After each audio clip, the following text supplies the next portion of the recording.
Hey everybody, Chris here from It's MeaD, and today I am painting a Baby Garfield from the new Garfield movie. So let's go ahead and get started on this awesome project. So before we get started, I just wanted to take a minute and share with you that I have been developing an Airbrush Essentials course for beginners. And this is going to be for people that are just getting into airbrushing, or you've been airbrushing for just a little while and you're looking to just build your foundation. Because in this course, I am going to be starting at square one. I'm going to be covering topics like your airbrush, your compressor, then your setup for your airbrush, how to thin your paints, how do you know if you have the right PSI to be able to spray your paints, and even techniques of how you can practice to be able to get more control with your airbrush. And then at the end, we go through a full project step by step. So if you're interested, I'm going to go ahead and put a link below so you can sign up to be on my wait list. That way, when I launch, you are going to be one of the first to know about it, and I'm going to be sending you an exclusive discount for the course. So that's it. Now let's get into the video. So we're going to be painting this cute baby Garfield from the Garfield movie. And this is modeled from Inspired. And I'll go ahead and put links down below where you can get this model if you want to paint it too. Oh, and if you wanted to support Inspired and become a member on Thangs, Inspired sent me a promo code to where you can get 50% off your first 2 months as a member. And I'll go ahead and put that link below too.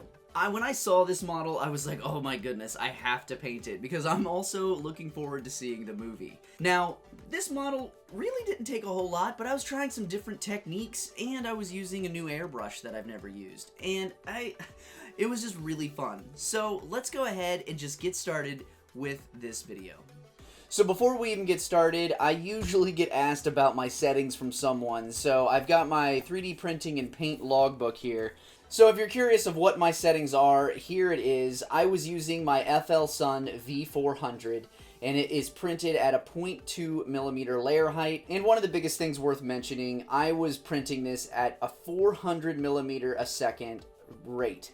And this was me really just trying to see if I could print this that fast. And it did.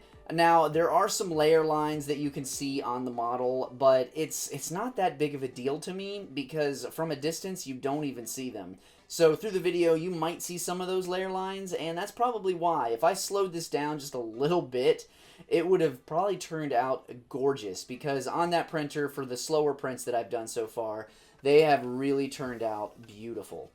So that being said, you can see these settings, and I'm just going to be flipping this over so I can start documenting all of the colors that I'm going to be using. So I'm just going to set this aside so I can start adding my colors as I use them so I know what I was using.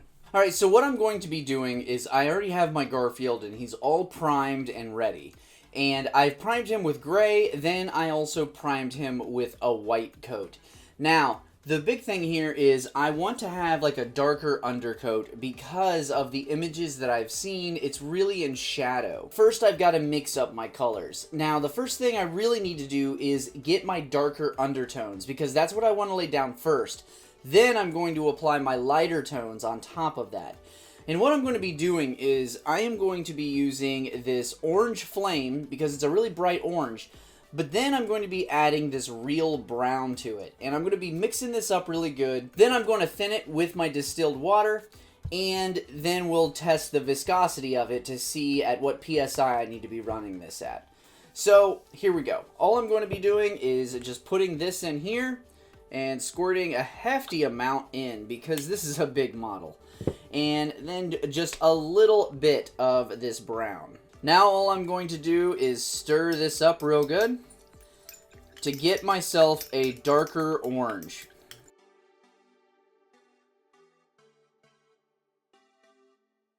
So now I can see that I actually got the color I'm really looking for. And I can also just kind of test it out over here on my notebook. And I'm just going to kind of rub this around on it so I can see what it's going to look like.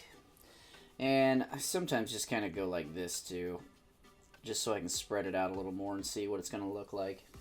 And that is pretty good because that's kind of giving me the orangey brown that I'm really looking for. Okay, so now that I have the color I'm going for, I'm just going to go ahead and start thinning this down. So I'm going to have a hefty amount of water in the very beginning, and this is distilled water, what I'm thinning it with. And I'm going to go ahead and just start really mixing this up. Okay, so now that I have this nice and thinned, I'm going to go ahead and use my PSI rangefinder that I've created. And all I'm going to do is... and I can kind of show this on black so you can see it a little better. But all I'm going to do is take this, my little eyedropper here, and I'm going to take some paint in it. Then I am going to get 3 drops in one of the circles. 1, 2, 3. Alright, so now I'm just going to hold this vertically for 5 seconds and see how far it drips. Okay. And now I can see it hit the 20 psi line. So anywhere between 20 psi and 30 psi is where I'm probably going to run this. And now all I've got to do is wipe this off, and it's good for next time.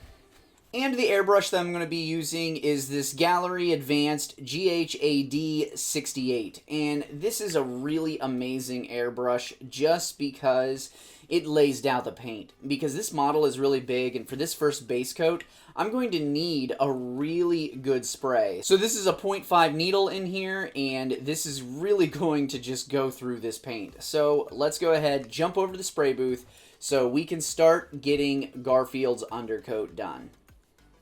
So the first thing, every single time we get to the spray booth, I want to turn on my ventilation system as well as get my respirator on, because you do not want to be breathing in any of this paint that is going into the air. So I've already strained my mixed paints, and I'm going to go ahead and put it right into my airbrush. And what I'm going to be doing is I am angling it from the bottom. That's the only thing I'm focusing on. It is only focusing on the shadowed areas, and that's what I really want to get really well. So all I'm doing is just lightly going over those areas at a certain angle, and you can see how I'm holding it to where it is kind of just angling it a little bit here and there, just so I can get some of those shadow areas to be filled in with this color. So that is all I'm really doing with this step, is looking at what is the shadowy areas and how can I fill them in naturally, because I really want this to have some good contrast between the shadows of him and the highlights of him.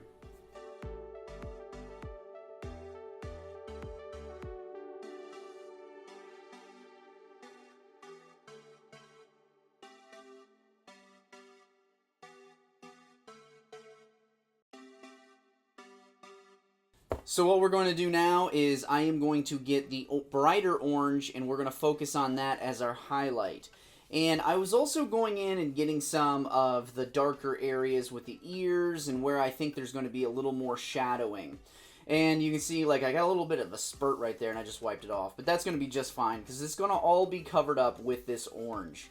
So now I'm going to use this jack-o'-lantern orange, and I'm going to go ahead and get some of this here, thin it down for my airbrush. Alright, so I have got some of this jack-o'-lantern orange, and that's what I'm going to be using for our midtones. Now for our midtone orange, I'm going to be using this jack-o'-lantern orange from Americana. And I am just going to squirt some of it right in this. And the other thing, I want to just make sure that I'm documenting all of the different oranges, just in case I ever have to come back to this project. And I also put a little dot of this paint in my logbook, so if I ever have to go back to this project, I know exactly what colors I used. Alright, so I'm just going to add a few little pipettes of water.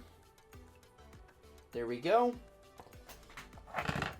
And take my metal stir stick and stir this up to thin it out. So now that I got my orange thinned out, to make sure I got the right viscosity and to know what my PSI is going to be, I'm just going to put 3 drops right in here, and then I'm going to hold it vertically and then count 1, 2, 3, 4, 5.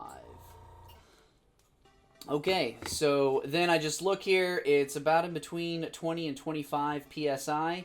So my range is essentially 25, or anywhere from 20 to 30 psi or 25 to 35 psi. So I'm probably going to be hitting this right in the 25 psi range for my airbrush.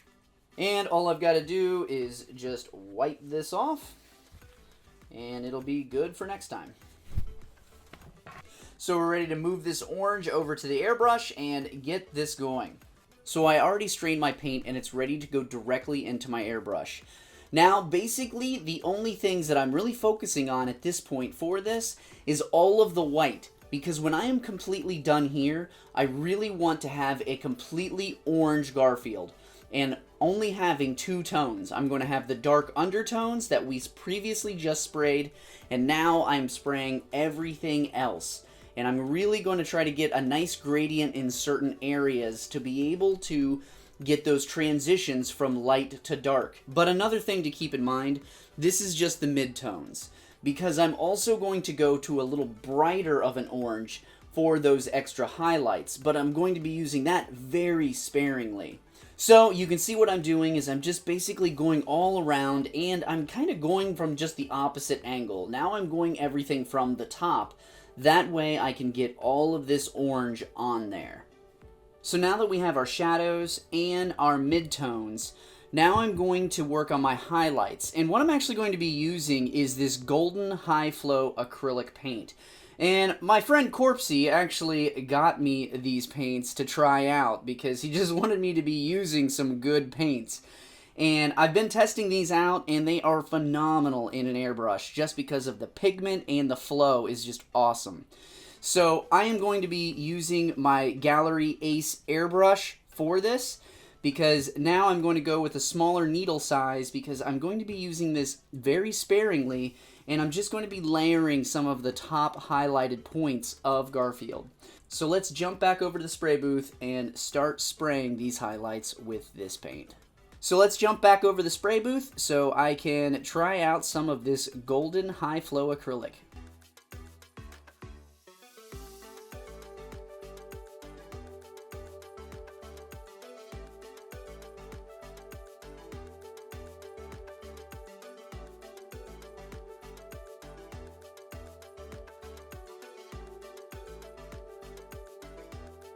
So one thing you might have noticed, halfway through while adding this yellow to the top of it, I realized I wanted to just get a little bit more orangey yellow. So I added just a couple drops of this red to be able to give it that orange tone.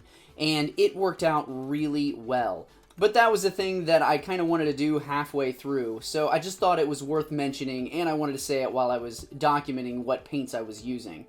So the next undertaking is his stripes. So I want to get his stripes all done. Now, the big thing is they're mostly black, but I don't want to just go straight black with these. I'm actually going to go more of a brown. So what I'm going to do is I'm going to be using this burnt umber, which is a really dark brown.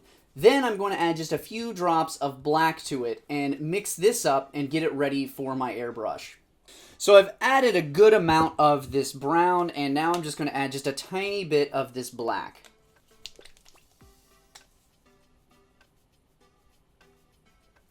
And there we go. Now I just got to stir this up and get it to that tone I want. Now I don't want this completely black, but I want this a real dark brown. So that's why I'm going to just keep adding some more black to this until I get that desired color I'm looking for.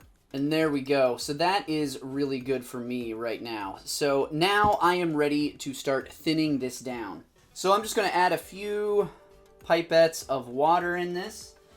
And this is distilled water. I've got a little gallon right here beside me that I keep. And now we just got to thin this and get this mixed really nice. Okay. So now that I think I'm at my desired viscosity, I'm going to take my little pipette right here, suck up some paint, and then I'm just going to put a few drops. 1, 2, 3. 3 drops, and then hold it vertically.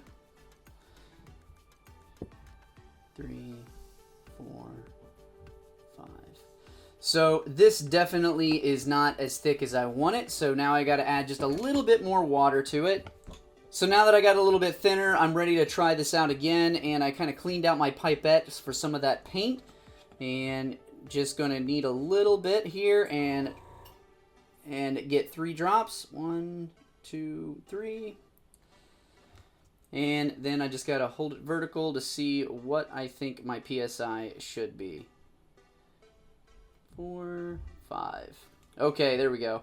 So now that's at 25 PSI, and that's the range that I really want to be spraying at. So, okay, so now I can just wipe this off and be ready for next time. And I do have to clean this. And just like the last time, I'm going to go ahead and clean this and strain my paints.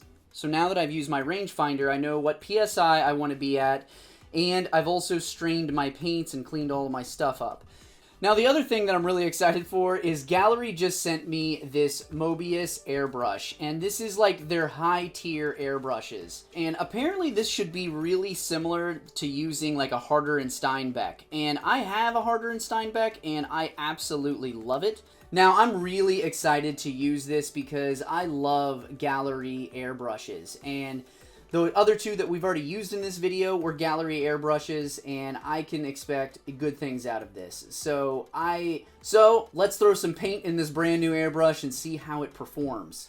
So basically what I'm going to do is I'm going to start feathering some of these little lines that are supposed to be black with this really dark brown and see how it looks, because I honestly don't know how good this is going to look. Because I'm kind of testing things out. Could I paint this with a brush? Yes, but could it be more fun with an airbrush and look more realistic? Yes, so I am going to go about it that way. So the first thing, I'm really just testing the color on the tip of the tail because I know this is going to be all that color. Now, as always, I'm going to start testing what I'm trying to do on an area that isn't going to be highly visible.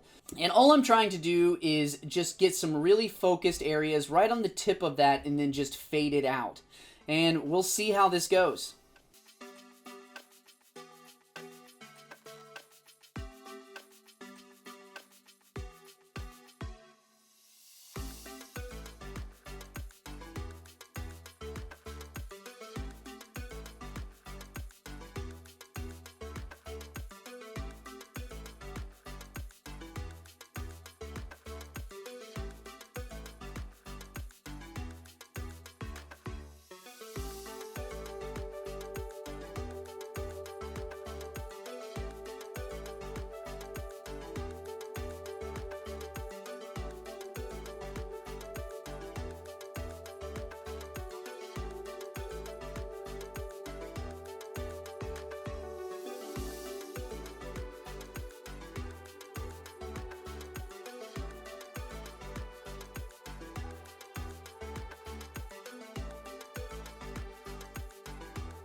Alright, so I've got this extra brown, and I still have some touch-ups to do with a brush, and I don't want to try to remix this exact color. So I thought I'd show you one of the ways that I save my paints, and you can adapt this however you want. So essentially, I will take a paper towel, and I will fold it over, and I will get it wet. I will get it really wet, and just like that. So then what I do is I will cover up the cup that I have it in. And this might be funny, but the glove that I was using, I found that they fit over my shot glasses that I use for mixing just perfectly. So I'll just wrap it around there. You can see that it fits around there just perfectly. And now I've got my paints kind of stored, even though it's a really funny way of storing it. But now tomorrow, when I come back to see my Garfield all dry and ready to start doing my touch-ups, I just take this off and none of my paint is dried out. And I found this lasts for about a day or two this way, and it's always a good idea if you're going to leave it more than a day, come back and re-wet that paper towel because it will start to dry out. Another thing you could do is if you're using like little mixing cups or something like that, you can do the same thing, get a paper towel, wrap it, and then maybe put it in a Ziploc bag, or use some saran wrap to wrap it up. But this is just one of the very weird ways I use to store my paints, and it works out pretty well for me. We are at day 2, and I just wanted to pull this off and show you that this paint is still nice and wet, as you can see here. And the one thing that I think is worth mentioning is sometimes different paints will separate, and especially if you're mixing different paints together, they will separate as well. So it's always a good idea to just kind of take your like little stir stick and go ahead and mix that up and stir it up real good before you start using it. So now that I have this, I am ready to add all of the little additions that I need to add to our little Garfield right here. So I guess the first thing I just wanted to mention is this was the first time that I used this, and I just hit record and tried it out. And this Gaahleri Premium Mobius 0.3 airbrush, I mean, I love it. I was surprised of how much control this had. And even in the beginning, if you saw, I wrote high because I was like shocked of like how much of a precision line I can actually create. And I really enjoyed the shape of this because like I go like this, and to be able to do that, it helped with any fatigue because you can get a lot of fatigue if you do it like this, like holding your airbrush. So it's always important to be able to have it in a very comfortable, ergonomical position, and this just fits really well. So that is the one thing that I just wanted to say about this thing, because I just like it a lot. And I also would just say that Harder and Steinbeck is one of my favorite airbrushes because of the precision and control, and it's just a solid airbrush in the way it's built. This is built almost identically to that, and the control, I had pretty much the same control as well. Now, I do have to use this a little more to be able to give you like my full opinion on it, and if there's any issues I have later on down the road. Now, I will say that it did take me a little while to get used to it, because back here on the tail, like, I just did not get what I was really wanting, and it took me a minute to get the control of it. But once I got the control of it, I was really liking how I was able to just get around here. I mean, I didn't mask anything, and it just does a really good job with hardly any overspray. And you saw how close I was getting right here. I still have to brush these in, but it did really well. But just like any new airbrush, it does take some time to get used to and kind of get the feel for it. And I got it pretty quick. And luckily, this model had a lot of repetition for me to really get in there and understand how I need to control it. And the last thing I just want to mention, Gaahleri did not pay me to say any of this stuff. They just sent me this airbrush. And the thing about Gaahleri is when they send me stuff, they don't even want me to review it and put it in videos like this. They just said they want me to try it out and use it and let them know if I like it or not. And obviously, I really like this. Now, I do have to use this more to really get a good, honest feel for it. But overall, a first impression, I can't wait to use this more. Okay, so I am done using this brown in my airbrush, but now I have to use this thinned down paint to actually paint on my Garfield, because there are certain areas I need to touch up. So I just poured some of that into my paint palette right here. That way I can get it, and I'll just put my cup to the side. Okay, so I've got a fine tip brush, and all I'm going to be doing is I'm just going to get a little water on it just so I can get the tip nice. Then I'm going to go in here, and I want to get these edges around the little whiskers, I guess. I don't know, hairs off of Garfield. I never knew what these really were. Then I am going to paint the inner ear right here. All these little ridges, this actually gets painted a darker color. So I'm going to use this dark brown that we made.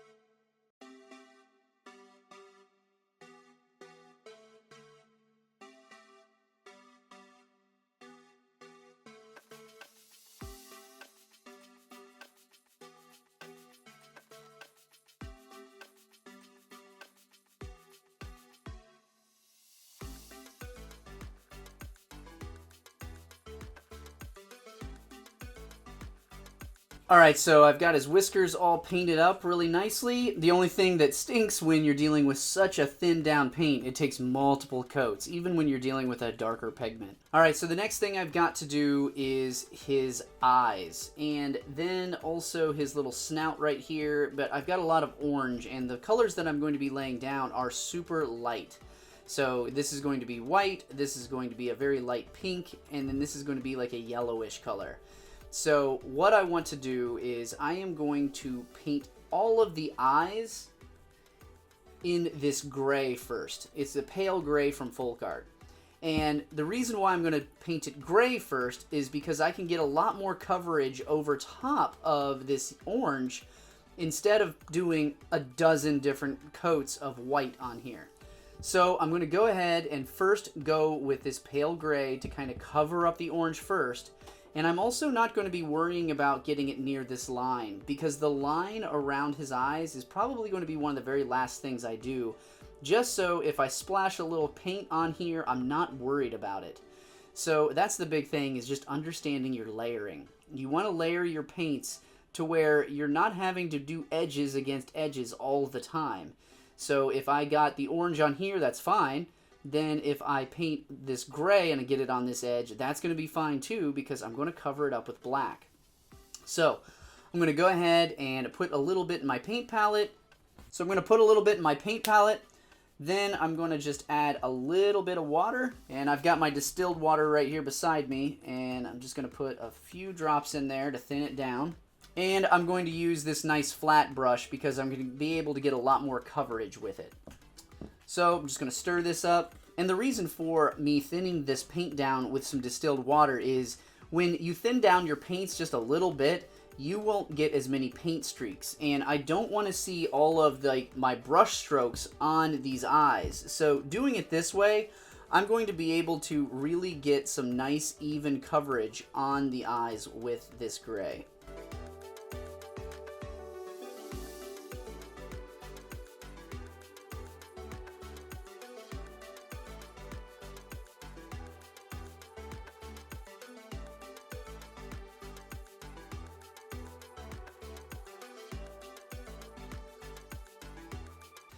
Okay, so I've got the gray and it's covered up a lot of the orange. So now all I have to do is let this dry, then we are ready for the white to be applied. So now that the gray is on there and it's gotten rid of a lot of the orange, not completely, but it's covered up a great deal of it, enough for us to throw the white down now. And what I'm going to be using is this golden titanium white. And this white has a lot of pigment in it, so I should be able to do it maybe in one coat, but it might take two just because we're covering up on some of the orange and some of the gray. So I'm going to just go ahead and put some in my paint palette. So I've cleaned my brush, and now all I have to do is start painting these eyes.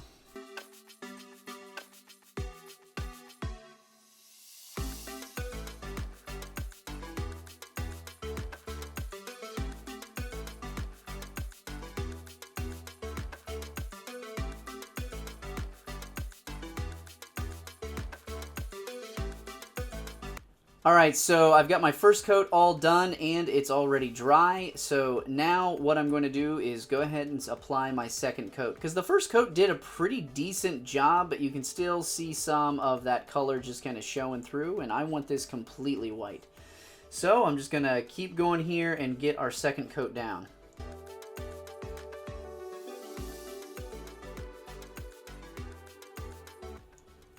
So the white took 2 coats, and I did have to do a little touch up in one area that I noticed was just a little bit darker. And the one thing that I did not realize that I'm kind of excited about, that I'm glad it did, is this golden is almost like a satin tone. It's a satin finish, because you can see the eyes have a little bit of gloss, like you can see my light up here. So, like, that's awesome, because I was thinking I was going to have to put, like, a gloss coat or something, but, like, that's going to be good enough. And then the eyes, I'm going to be doing a high gloss for the eyeballs, and it's going to, or the pupils, and it's going to look really good. So, for the snout, or nose, mouthpieces, I don't know what we want to call it, but we're going to be using Starlight Gold, and this is a Folk Art, and it's a little of a yellowy kind of tan, so I think this will work out pretty well for that. And just in case you're wondering why he keeps being down here in the video, he's got this huge tail, and if I actually put it on the desk, you wouldn't be able to see it. So I just thought I should mention why he keeps, like, poking up like this, which is kind of fun.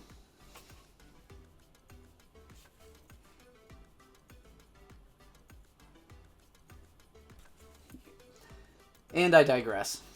And as always, I'm going to add just a few drops of water, distilled water, to thin this paint down. So I got my paint thinned, and I'm going to be just using this round pointed brush.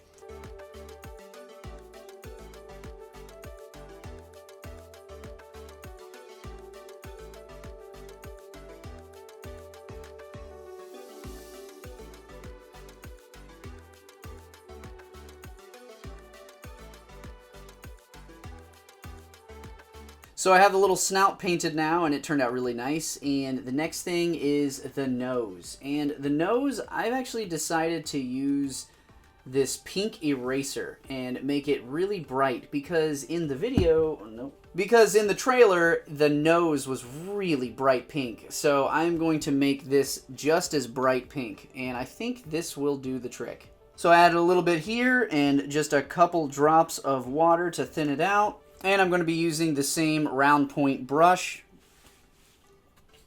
And here we go. Let's get this nose painted.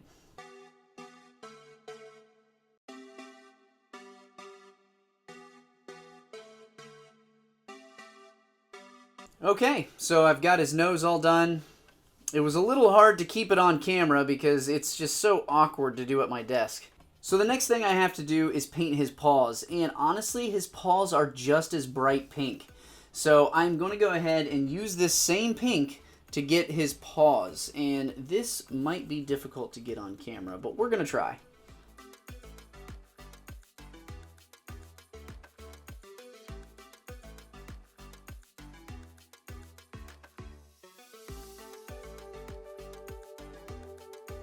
So one of the techniques that I use that might not be the best way to do it, when I've got a really lighter pigment that I'm putting over a darker pigment, I'll sometimes water my stuff down a little too much, and then I'll just kind of let it pool. And you can see how I'm like trying to drop it in there.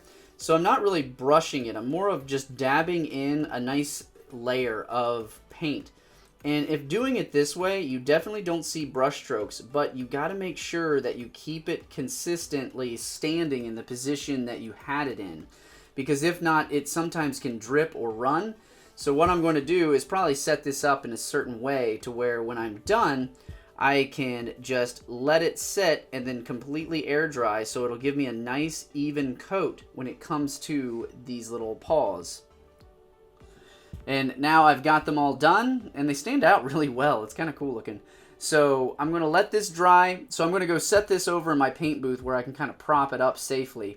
And then I'm going to let it dry, and then we're going to come back and finish the eyes.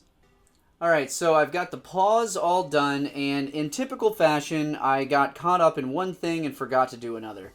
So I've got his little whiskers, but I never did the inner ear. So guess what? We're going to do the inner ear now. So I'm going to be using this same exact brown, and I'm just going to be getting all right here along these edges right here. And for this, I'm going to be using a combination of a very fine point brush, round brush, and then just medium fine point brush. So here we go.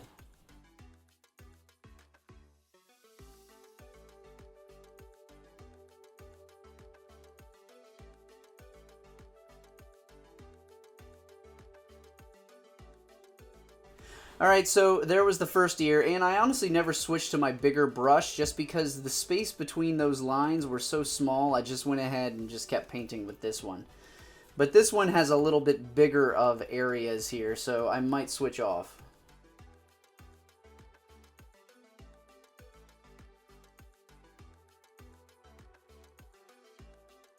So now I've got my ears all done, and the last thing we have is the eyes and also the rings around the eyes. Real quick, I just want to say thank you. Thank you to all of these amazing people for supporting me on Patreon this month. If you want to be like these awesome people, you will get exclusive access to my private Discord channels where we talk about painting, 3D printing, our fails, and everything else in between. So, I'll go ahead and put a link down below for you, and other than that, let's get back to this video. I am going to actually use this classic caramel color and add just a little bit of orange into it. Because in the movie his eyes look real, but I'm still going to stick with a cartoony look, but I'm trying to match it as best as I can. And I'm going to put just a little bit in there. And there we go. And there we go. I just kind of wanted this like orangey tannish brown. That's really what I was going for, and that's what I got. So now all I've got to do is get my brush right here and carefully paint on the inside edge right here on the eye, because I don't want to get any over on the white now that I've got that all painted. And here we go. Oh, I forgot. I'm blind and I need to have my magnifiers. And also I should note, I don't care if I'm going to get it on the black, because the black is going to cover up just about anything I could possibly paint.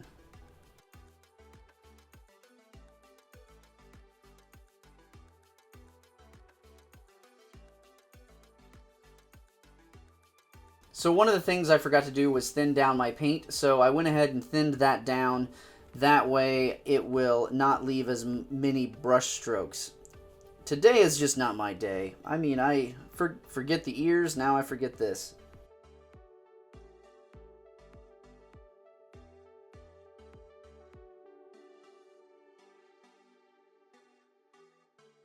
So already I've realized that I'm just not really happy with this. I think I need to make this just a little bit darker, so I'm going to add in some darker brown into this.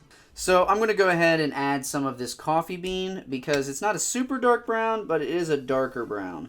And that's the beauty of when you're painting things. Like, if you're not happy with something, just change it. Like, do what you want with it. So I wasn't happy with this color, so I'm going to go in and I'm going to start coloring it again. And I might have to wait for this to fully dry too. That wasn't very smart of me.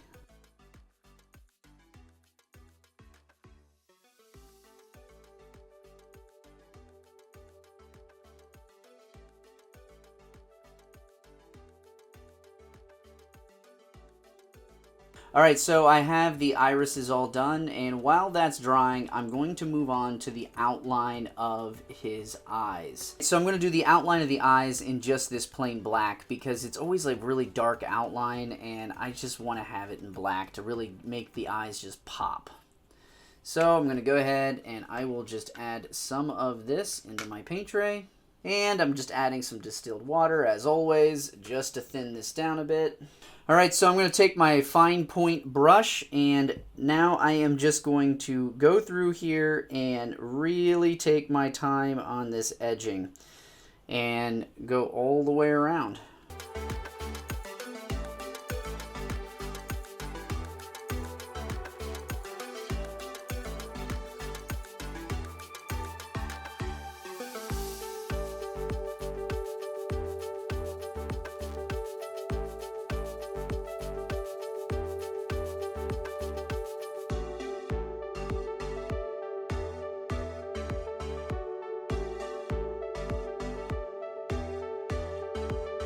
Alright, so I've got the outline of the eyes all done. Now we are ready for the pupils. And what I'm going to do for the pupils... Alright, so I've got the outline of the eyes all done, and now I've got the pupils. And what I'm going to do for that is I am actually going to be using this gloss black, just so I can get those eyes to like kind of shine a little bit. Alright, I got some of it in my paint palette, and all I'm going to do is take my round brush, and I am not watering this down. So I do not water down my gloss paints, because I want them to shine. So I'm just going to go around here and start painting these eyes.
So I'm real happy with how he turned out. Now, are there things that I think I could have done better on? Absolutely.